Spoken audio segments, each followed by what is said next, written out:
सांगलीतील अपक्ष उमेदवार विशाल पाटील यांचा विजय जवळपास निश्चित झाला।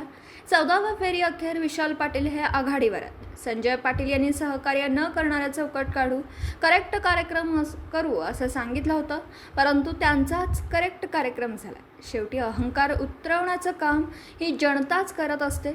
जनतेने संजय पाटील यांचा अहंकार कायमचा उतरवला। सांगली लोकसभेचे अपक्ष उमेदवार विशाल पाटील यांचा विजय जवळजवळ निश्चित झालेला आहे। जवळजवळ 13-14 फेऱ्या झालेल्या आहेत। प्रत्येक फेरीमध्ये विशाल पाटील हे आघाडीवर आहेत।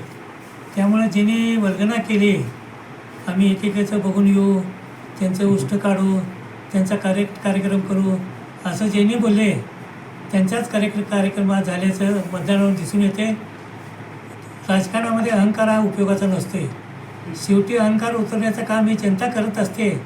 जनतेने तुमचा अहंकार उतरलेला आहे, आमचा अहंकार कायमचा ठेवलेला आहे। त्या निमित्तानं जनतेचे सर्वांनी आभार मानले पाहिजेत। दिवसभरातील घडामोडींचा आढावा घेण्यासाठी पाहत रहा N24 मराठी न्यूज चॅनल।